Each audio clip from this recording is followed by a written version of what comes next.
Capítulo 2. Um novo mundo se revela para mim. Obviamente, eu havia passado por uma experiência de renascimento em que todas as formas de medo haviam se afastado de mim. Eu agora tinha coragem de tal maneira que nunca havia experimentado antes. Apesar do fato de ainda não ter sido mostrado para mim como ou de que fonte eu seria capaz de receber os recursos necessários, eu tinha fé inabalável de que o dinheiro estava vindo ao meu alcance. Na verdade, conseguia enxergá-lo já em minha posse. Em muito poucas ocasiões na minha vida inteira pude experimentar tal tipo de fé. Na verdade, era um sentimento indescritível. Não há palavras na língua portuguesa que possam descrevê-lo, fato que todos aqueles que tiveram experiências similares podem facilmente testemunhar. Naquele instante, comecei a colocar em prática as instruções que havia recebido. Todo aquele sentimento de que eu estaria entrando em uma missão impossível agora haviam me deixado. Um por um, comecei a buscar em minha mente os nomes de todos os meus conhecidos que talvez pudessem ser capazes de financiar os $25.000 de que eu precisava, começando com o nome de Henry Ford e passando por toda a lista de mais de 300 pessoas. Meu outro eu simplesmente disse: continue procurando. A hora mais escura é justamente um pouco antes da aurora. Mas eu chegara ao fim da linha. Minha lista inteira de conhecidos havia sido esgotada, e com ela, minha resistência física também. Eu estava trabalhando, concentrando a minha mente naquela lista de nomes por basicamente 2 dias e 2 noites, parando somente para dar alguns cochilos. Recostei-me na cadeira, fechei meus olhos e entrei numa espécie de transe por alguns minutos. Fui acordado pelo que parecia ser uma explosão no quarto. Conforme ganhei consciência, o nome de Albert L. Pelton apareceu em minha mente, e com ele um plano que eu soube instantaneamente ser o plano que me faria ter sucesso em persuadir o Sr. Pelton a publicar os meus livros. Eu me lembrei do Sr. Pelton somente como um editor na revista Golden Rule, Regra de Ouro, aquela que eu havia publicado em anos anteriores. Eu me sentei, peguei a máquina de escrever e enderecei uma carta ao Sr. Pelton em Meriden, Connecticut, e descrevi o plano da mesma maneira que ele havia sido entregue para mim. Ele respondeu por telegrama dizendo que estaria na Filadélfia para me ver no dia seguinte. Quando ele chegou, mostrei a ele os manuscritos originais da minha filosofia e brevemente expliquei qual seria a sua missão. Ele pegou os manuscritos, folheou algumas páginas por alguns minutos, então parou de repente e com os olhos fixos na parede por alguns segundos disse: "Eu publicarei os livros para você." O contrato foi assinado, uma quantia substancial de royalties me foi paga e os manuscritos foram entregues a ele, que os levou para Meriden. Eu não perguntei a ele o que o fez tomar a decisão de publicar os meus livros antes mesmo de tê-los lido. O que eu sei é que ele me forneceu o capital necessário, imprimiu os livros e me ajudou a vender milhares deles para a sua própria clientela de compradores de livros espalhados em praticamente todos os países de língua inglesa no mundo. Meu outro eu se sai bem. 3 meses após o dia que o Sr. Pelton me visitou na Filadélfia, um jogo completo com todos os meus livros estava em cima da mesa, bem na minha frente, e minha renda da venda dos livros era grande o suficiente para suprir todas as minhas necessidades. Esses livros agora estão nas mãos de todos os meus estudantes do mundo inteiro. Meu primeiro cheque dos royalties referente à venda dos meus livros alcançou a quantia de $850. No momento em que abri o envelope para apanhar o cheque, meu outro eu disse: "Sua única limitação é aquela que você impõe em sua própria mente." Não tenho certeza de que eu entenda exatamente o que esse outro eu seja, mas tenho plena convicção de que não há derrota permanente para o homem ou a mulher que o descubra e confie nele. No dia após o Sr. Pelton ter ido me visitar na Filadélfia, o meu outro eu me presenteou com uma ideia que resolveu imediatamente o meu problema financeiro.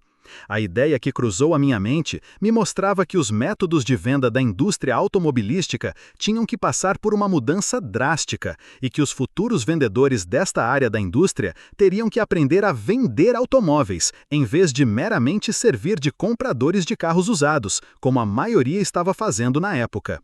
Ocorreu-me também que jovens rapazes que haviam recém-finalizado a faculdade e que por isso não conheciam nada dos velhos truques da venda de automóveis seriam o ponto de partida desse novo tipo de profissional de vendas e poderiam ser mais bem desenvolvidos.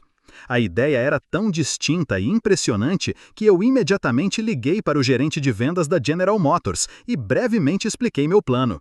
Ele também ficou impressionado e me indicou para visitar uma filial da companhia de automóveis Buick, que naquela época era propriedade e dirigida por Earl Powell. Eu visitei o Sr. Powell, expliquei-lhe meu plano e ele imediatamente me colocou para treinar 15 garotos cuidadosamente selecionados da faculdade. A minha renda deste treinamento foi mais do que suficiente para tomar conta de todas as minhas despesas pelos próximos 3 meses, até que os resultados da venda dos meus livros começassem a entrar, incluindo o custo daquela luxuosa suíte que naquela época me preocupou muito. Meu outro eu não havia me desapontado. O dinheiro que eu precisava estava em minhas mãos justamente no momento em que eu precisei. Nesse momento, fui convencido de que a minha viagem para a Filadélfia não era, sob nenhuma hipótese, uma missão sem sentido, conforme minha razão havia indicado antes de partir do oeste da Virgínia. Daquele momento em diante, até este exato minuto, tudo o que eu precisei veio até mim. E isso mesmo considerando que o mundo inteiro recentemente passara por um período de depressão econômica, quando mesmo as necessidades básicas não estavam disponíveis para muitas pessoas. Em alguns momentos, a chegada das coisas materiais das quais eu precisei veio um pouco tarde, mas posso com toda a certeza dizer que o meu outro eu sempre me encontrou no cruzamento e, por sua vez, sempre me indicou por qual caminho eu deveria seguir. O outro eu não possui precedentes, não reconhece nenhum tipo de limite e sempre acha um modo de satisfazer nossos desejos. Ele pode se deparar com derrotas temporárias, mas nunca com fracasso permanente. Tenho tanta certeza disso que estou afirmando quanto o fato de estar aqui escrevendo estas linhas. Enquanto isso, sinceramente espero que alguns dos milhões de homens e mulheres que foram atingidos pela depressão econômica ou outros dessabores da vida descubram dentro de si mesmos essa estranha entidade que eu chamei de meu outro eu, e que essa descoberta os guie, como me guiou, a um intenso e próximo relacionamento com essa fonte de energia que supera obstáculos e resolve todas as dificuldades, em vez de ser derrotada por elas. Há uma grande força a ser descoberta no seu outro eu. Procure com todo o seu ser e você o achará. Fracasso, uma bênção disfarçada. Fiz outra descoberta como resultado dessa apresentação ao meu outro eu. Ou seja, há uma solução para cada problema legítimo, não importa quão difícil o problema pareça ser. Também descobri que para cada experiência de derrota temporária, para cada fracasso e cada forma de adversidade, existe a semente de um benefício equivalente. Entenda o que eu quero dizer. Não afirmei que isso seria uma flor desabrochada do sucesso, mas sim a semente pela qual essa flor germinará e crescerá. Para essa regra não há exceções. A semente da qual eu falo nem sempre pode ser observada, mas pode ter certeza de que ela está lá, de uma forma ou de outra.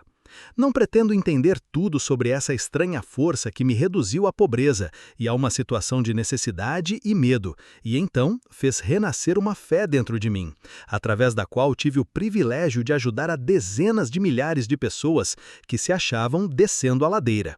Mas sei que tal força entrou em minha vida como uma missão para que eu pudesse colocar outros em contato com ela. Durante um quarto de século em que me dediquei à pesquisa das causas de sucesso e fracasso, descobri muitos princípios de verdade que têm sido úteis para mim e para outros, mas nada que observei me impressionou tanto quanto a descoberta de que cada grande líder do passado foi tomado por dificuldades e encontrou derrotas temporárias antes de alcançar os seus objetivos. De Cristo até Edison, os homens que mais realizaram foram os que mais se depararam com formas duradouras de fracasso temporário. Isso pareceria justificar a conclusão de que a inteligência infinita tem um plano ou uma lei pela qual ela faz com que homens se deparem com muitos obstáculos antes de dar-lhes o privilégio da liderança ou a oportunidade de realizar um serviço útil de uma forma notável.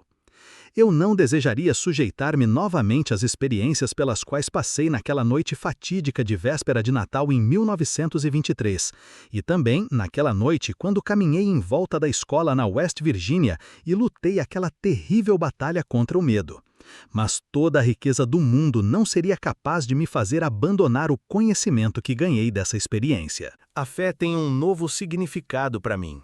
Repito que não sei exatamente o que é este outro eu, mas sei o suficiente para me apoiar nele com um espírito de absoluta fé em tempos de necessidade, quando a razão da minha mente parece inadequada para suprir as minhas necessidades. A depressão econômica que começou em 1929 trouxe miséria para milhões de pessoas, mas não devemos esquecer que a experiência também trouxe muitas bênçãos, a começar pelo conhecimento de que há algo infinitamente pior do que ser forçado a trabalhar, que é ser forçado a não trabalhar.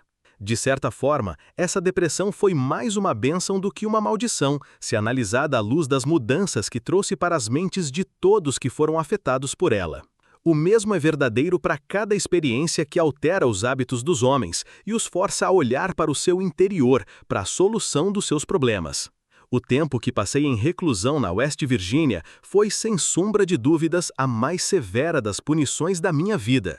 Mas a experiência trouxe bênçãos na forma de conhecimentos de que eu precisava e que, de certa forma, mais do que compensaram o sofrimento. Estes dois resultados, o sofrimento e o conhecimento ganho dele, foram inevitáveis. A lei da compensação, a qual Ralph Waldo Emerson tão claramente definiu, fez esse resultado um tanto quanto natural e necessário. O que o futuro pode guardar para mim na forma de desapontamentos, através de derrotas temporárias, com certeza não tenho meios de saber. Mas sei, contudo, que nenhuma experiência do futuro pode possivelmente me atingir tão profundamente quanto aquelas do passado, porque agora tenho acesso ao meu outro eu. Desde que este outro eu tomou conta de mim, venho tendo acesso a um tipo de conhecimento que por certo não teria descoberto enquanto a minha antiga entidade, chamada medo, estava no controle. Aprendi que todos aqueles que se deparam com dificuldades que parecem insolúveis podem resolvê-las e ainda melhor lidar com elas, se estiverem dispostos a esquecer suas próprias dificuldades e partir para ajudar outras pessoas que porventura estejam passando por dificuldades maiores. O valor de dar antes de tentar conseguir. Tenho plena certeza de que nenhum esforço que nós possamos fazer em prol daqueles que estão em momentos de dificuldade ocorre sem algum tipo de recompensa adequada. Nem sempre a recompensa vem daquelas próprias pessoas para as quais prestamos serviços, mas a mesma virá de uma fonte ou outra. Desconfio seriamente de que nenhum homem pode utilizar-se dos benefícios deste outro eu enquanto estiver impregnado pela ganância e pela avareza, pela inveja e pelo medo. Mas, se eu estiver errado nesta conclusão, ainda tenho a honra de ser aquele que achou paz de espírito e alegria através de um ponto de vista que não estava correto. Eu preferiria, sim, estar errado e feliz, a estar certo e infeliz. Mas esse ponto de vista não está errado. Enquanto eu estiver de bem com o meu outro eu, serei capaz de adquirir qualquer coisa material de que precise. Além disso, serei capaz de conquistar felicidade e paz de espírito. O que mais poderia alguém querer? O único motivo que me inspirou a escrever este livro foi um desejo profundo e sincero de ser útil a outros, compartilhando com eles tanto quanto eles estejam preparados para aceitar a fortuna que se tornou minha, no momento em que descobri meu outro eu. Essa riqueza, felizmente, não pode ser medida em termos materiais ou financeiros, porque ela representa muito mais do que isso. Riquezas materiais e financeiras, quando reduzidas aos seus valores líquidos, são mensuráveis em termos de saldos bancários. Saldos bancários não são mais fortes do que bancos. Esta outra forma de riqueza da qual falo é mensurável não somente em termos de paz de espírito e contentamento, mas da mesma forma como é manifestada naqueles que são adeptos da oração. Quando rezo, meu outro eu ensinou-me a concentrar-me nos meus objetivos e a esquecer do plano que deve ser atingido. Não estou sugerindo que objetos materiais devam ser adquiridos sem planos. O que eu estou dizendo é que o poder que transforma os pensamentos e desejos em realidade tem a sua fonte na infinita inteligência, que, por sua vez, conhece mais sobre os planos do que quem está fazendo a oração. Colocando o caso de outra forma, não seria mais inteligente quando, em oração, confiar na mente universal para nos entregar o plano que melhor se adapte à realização do objetivo da nossa oração? Minha experiência com oração me ensinou que tudo aquilo que resulta de uma oração é um plano que é adequado e adaptado para o atingimento do objetivo da oração através de um meio natural e material. O plano deve ser transmutado através de uma ação de alto esforço. Eu não conheço nada a respeito de qualquer tipo de oração que possa funcionar favoravelmente em uma mente dominada, mesmo que em menor grau, pelo medo. Um novo meio de orar. Desde que me tornei íntimo de meu outro eu, minha forma de orar modificou-se. Eu costumava rezar somente quando encarava dificuldades.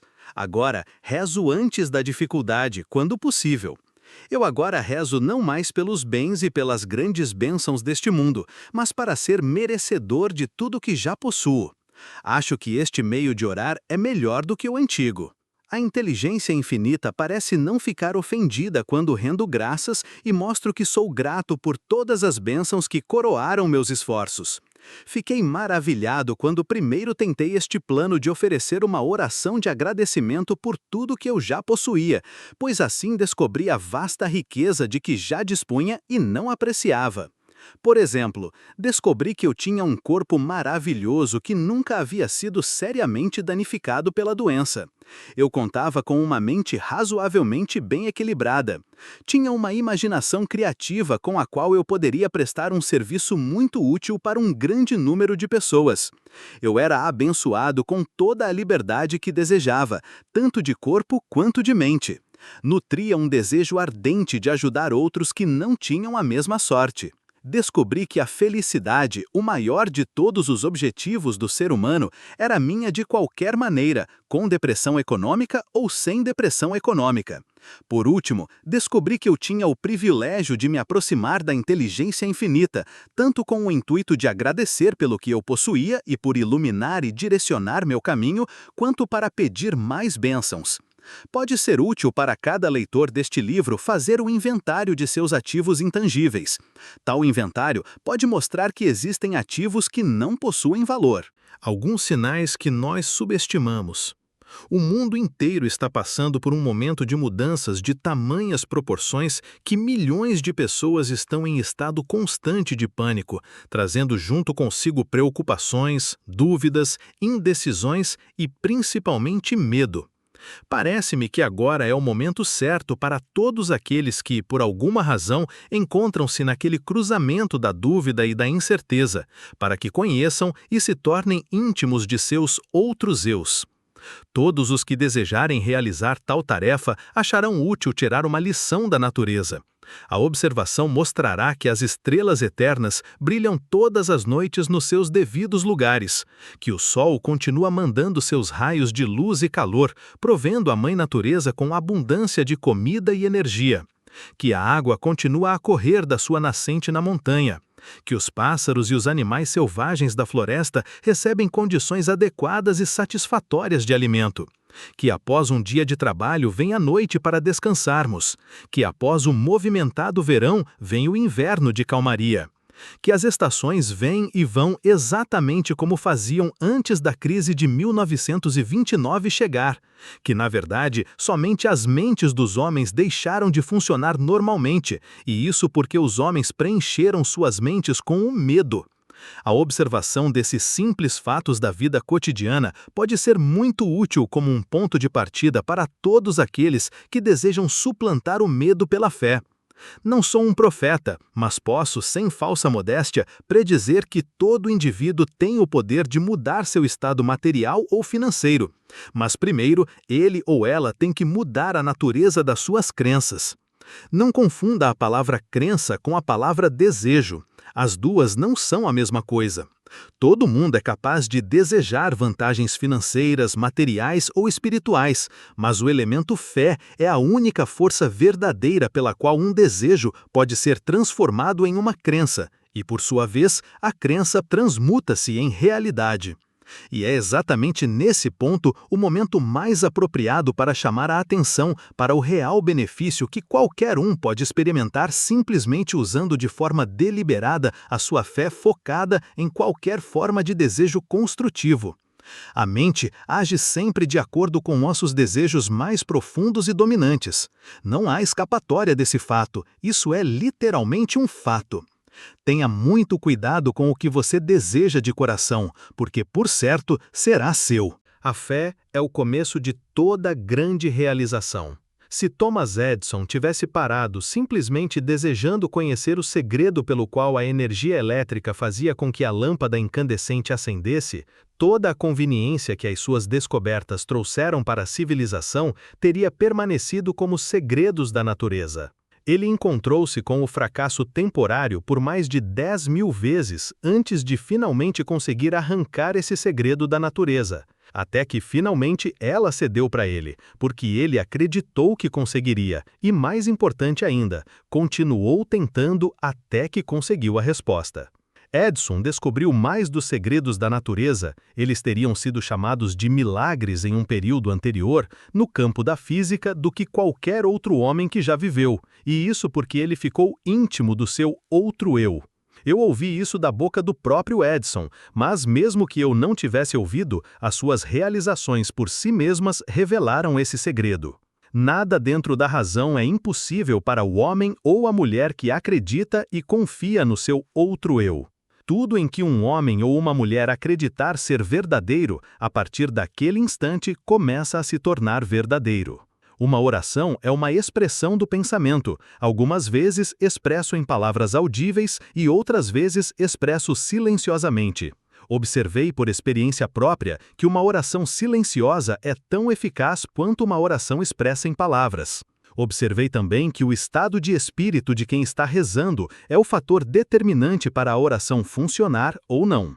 Minha concepção do outro eu, que tenho tentado descrever, é que ele simboliza meramente um novo modo de se chegar à inteligência infinita, um modo pelo qual se pôde controlar e direcionar o simples processo de combinar a fé com os pensamentos.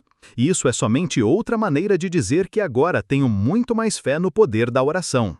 O estado de espírito conhecido como fé aparentemente abre o meio para um sexto sentido, através do qual se pode comunicar com fontes de poder e informação que ultrapassam em muito os nossos 5 sentidos.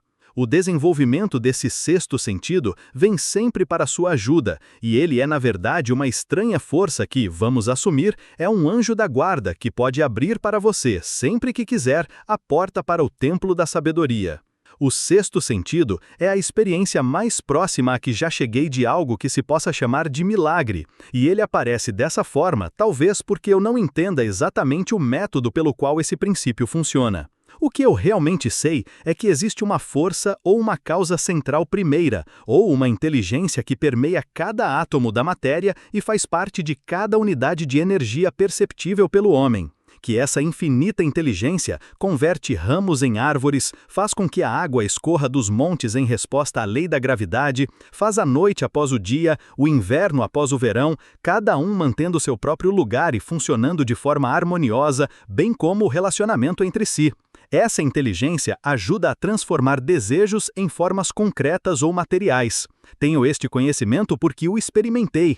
Por muitos anos, venho mantendo o hábito de fazer o inventário de toda a minha vida pessoal uma vez por ano, com o objetivo de determinar quanto de minhas fraquezas consegui ultrapassar ou eliminar e também para calcular quanto progresso, se é que tive algum, durante o ano.